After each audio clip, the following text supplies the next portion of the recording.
Alright, welcome to SoFlo TV again, everybody. It's your host with the most. Man, look. Jamaicans should go ahead and just start learning and make sure you master Mandarin and make sure you master Spanish. Do you see this right here? Jamaica sold to the highest bidder, part 1. Do you remember when I did this video? And if you're new to this channel, go look this up. Jamaica sold to the highest bidder, part 1. There was also a part 2. It's funny how I talk to Jamaican people all the time, and a lot of them still are either in denial or pretend as if they do not know or they do not want to know. Right? Let me read something for you real quick before I talk about the airport situation that everyone's in an uproar about today. Check it. So, Sangster's International Airport is an international airport located 3 miles, 4.8 kilometers east of Montego Bay, Jamaica. The airport is capable of handling 9 million passengers per year. It serves as the most popular airport for tourists visiting the north coast of Jamaica. The airport is named after former Jamaica Prime Minister Sir Donald Sangsters. Alright, a little bit of history. Sangsters is run, listen to this. Sangsters is run by a consortium called MBJ Airports Limited. The leading partner of the consortium is Grupo Aeroportuario del Pacifico, while another partner is Vancouver Airport Services. Me no hear nothing say Jamaica in this, so I don't hear not a thing that says Jamaica House of Parliament, Jamaica, anything. Grupo Aeroportuario del Pacifico. That doesn't even sound like the language we speak in Jamaica, right? While another partner is Vancouver Airport Services. Now, I'm guessing either Vancouver Airport Services is out of Canada or somebody just like Canada and named them business Vancouver Airport Services. Vancouver Airport Services holds only a 2% stake, with the rest of it going to Grupo Aeroportuario del Pacifico. Sangsters was privatized and turned over by airport authorities of Jamaica to the consortium since 2003. So here we are in 2018 acting very shocked and surprised and acting as if that airport had always been ours. It has not. Okay? For the longest, the airport had been ran by outside entities. And, hey, like I said before, I'm going to say it again. Jamaica sold to the highest bidder. Resistance is futile. You can go ahead and fight all you want to. There's nothing you can do about this. Just go ahead and start learning Mandarin and go ahead and start learning Spanish. Matter of fact, do you remember that time when the Prime Minister told us about ushering in the learning of a new language and working it into making it mandatory in school from, say, a young age all the way up? And the language they were looking at was Mandarin and Spanish. Now, the little time I went to school in Jamaica, I took Spanish and French. So, different languages were always taught in our schools in Jamaica. But for them to have that agenda where they started to press the need to learn Mandarin, I thought something was very funny about that. But of course, you know, progressive people are like, hey man, what harm can it do? Think about it.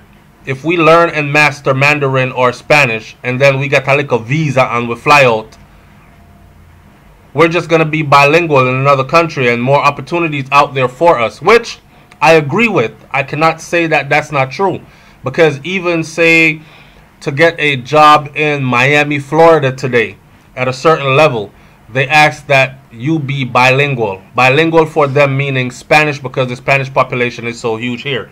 Anyways, without further ado, let's talk about this airport situation stuff. There's some part of it that I like and there are some parts that I just don't friggin' like. Now check it. Jamaica Prime Minister expects more flights and better service at now privatized airport. I'm wondering who was in charge of service before. And the fact that Mexicans have taken over now, that we're expecting better service. I'll give this to the Mexicans. They're a hard-working set of people, right? They're a unified set of people, and they are skilled builders and tradesmen. I'm telling you this. The difference between them and, say, Jamaicans, or should I say Jamaicans of African descent, is that we're not as unified as these people are. I've seen the Mexicans move in unison, and they are a powerhouse to be reckoned with. With that said, though, I don't think... let me go ahead and read this first and save my opinions for later, because I don't want anybody to be offended and click off from the video early. Anyways, Jamaica Observer. Prime Minister Andrew Holness says that the governments over the years have ended up holding onto assets that drain the public purse because of the sentiments attached to the state retaining ownership. He was speaking at the signing of a 25-year concession agreement with Grupo Aeroportuario del Pacifico. Here we go with that thing again.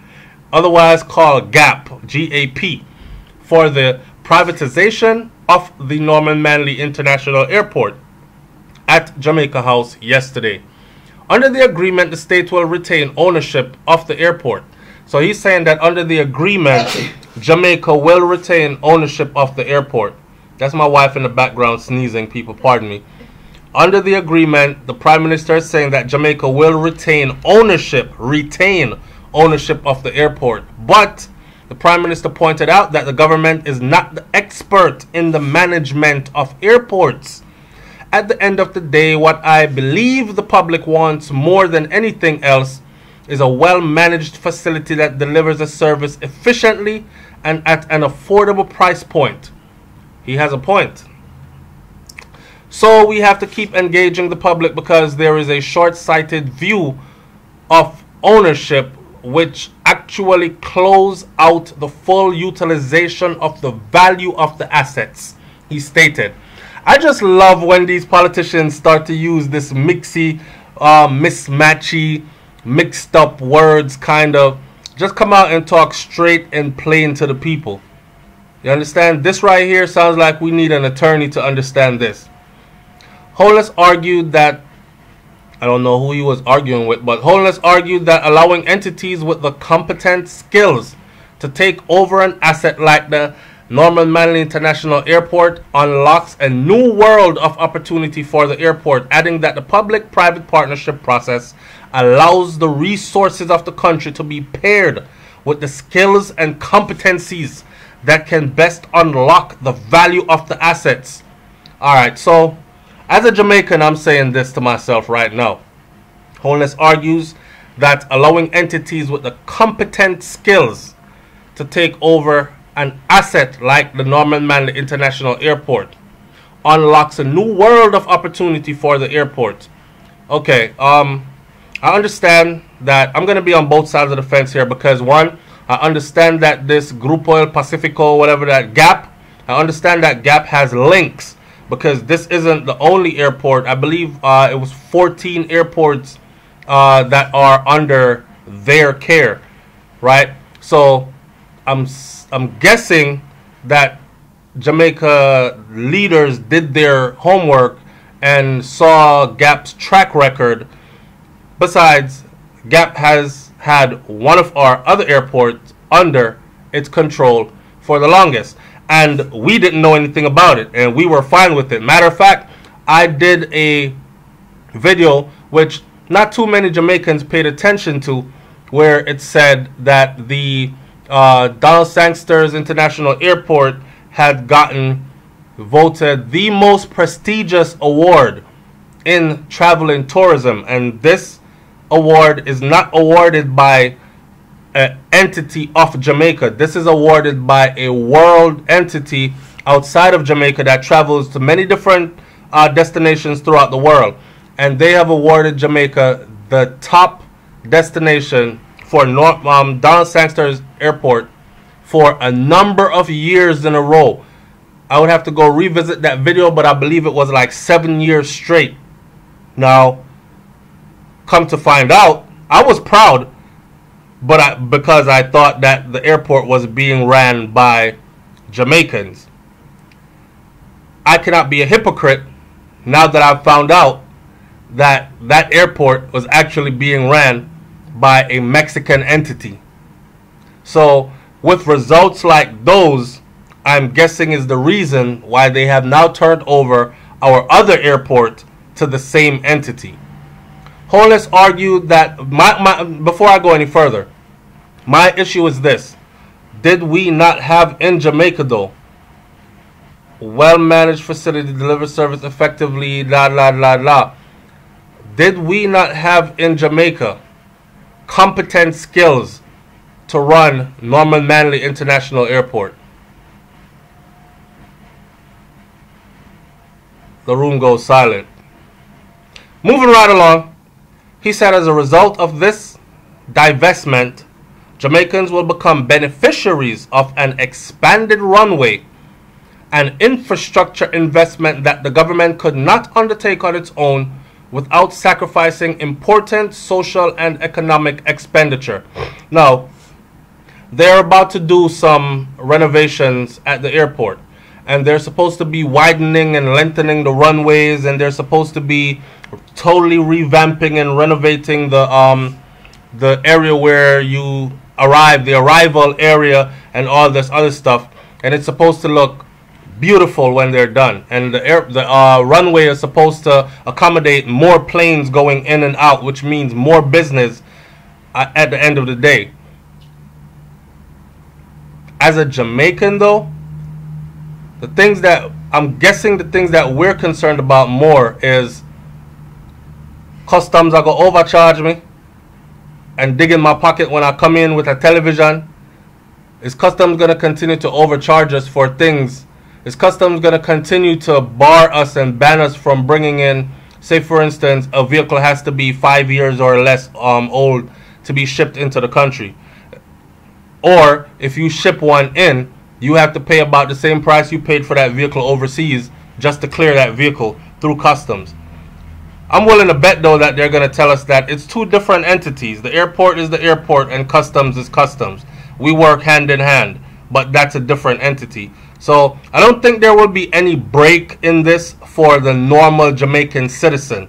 This is about people making money off of Jamaica and using Jamaica for its resources to fill their pockets. Hey, that's the world we live in. Whether we like it or not, that's what it is. Someone said, very interesting. A Mexican entity now controls both of Jamaica's airports. I guess all kinds of guns and drugs are going to be flowing into Jamaica even more now. And you must remember that the Mexican cartel is the most powerful in the world. Just let that sink in. Shout out to the Mexican cartel. I'm just letting y'all know that when I'm down in Mexico. I really talk good about you guys and I have nothing against you. Go ahead, get your money and do your thing. Now, we can take in more flights, he said the Prime Minister. In the meantime, he said, practically every agency that the government runs creates a fiscal risk. An agency could run into problems. It could run up debts, and ultimately, who would be responsible for that? He's saying that you, the Jamaican people, would be responsible for that.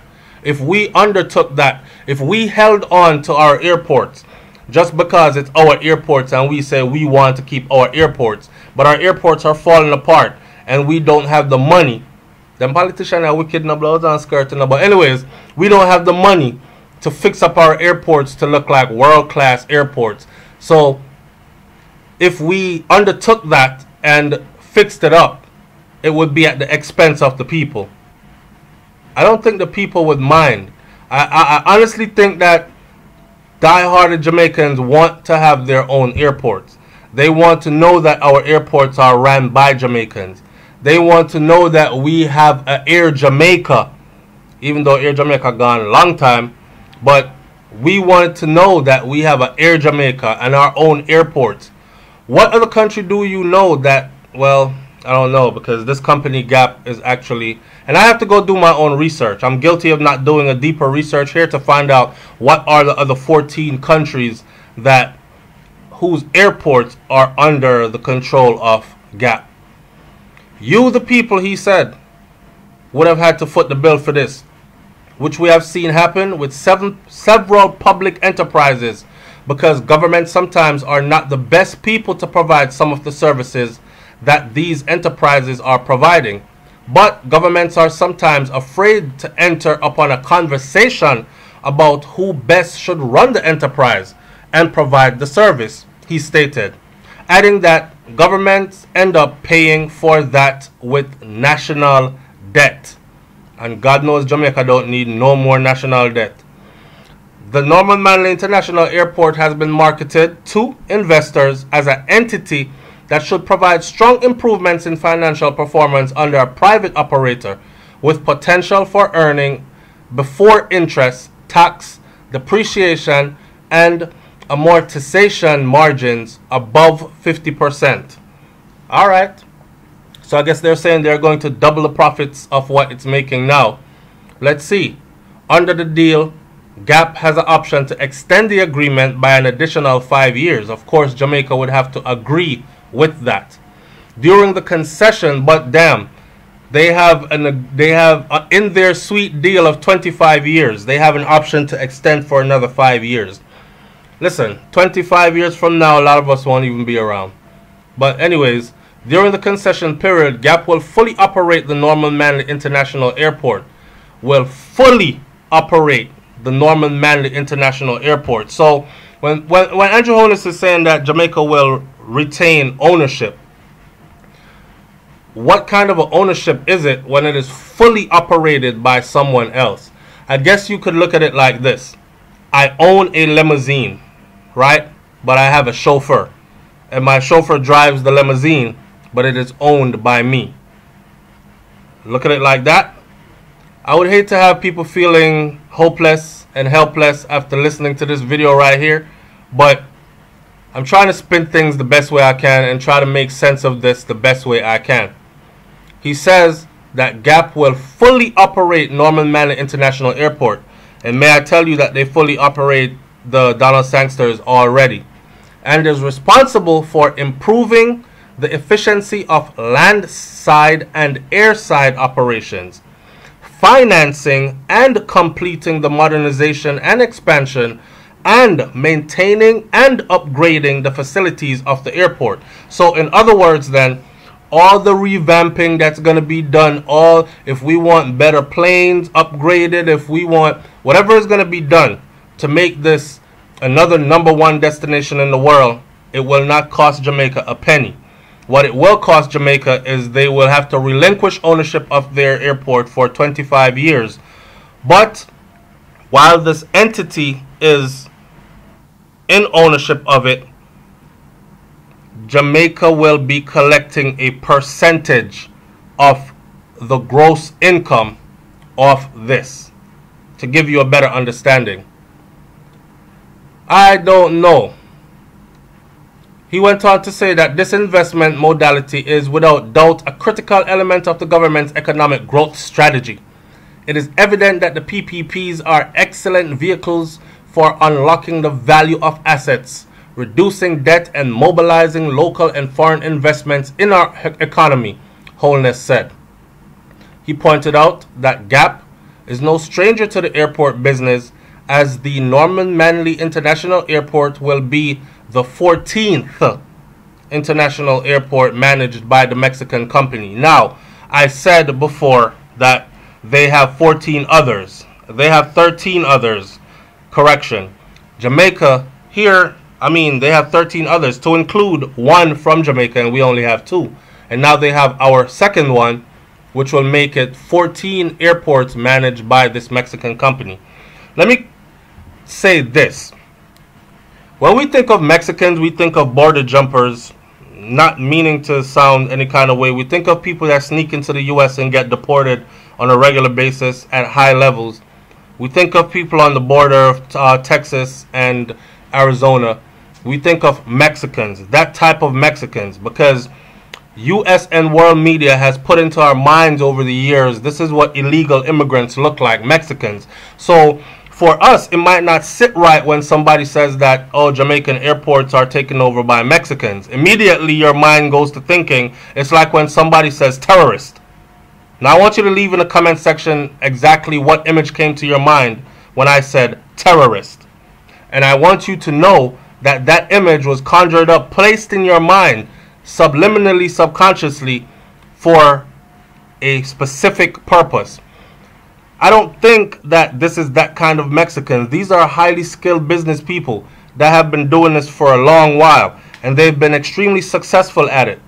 Now, in closing this video, I'm going to say this again.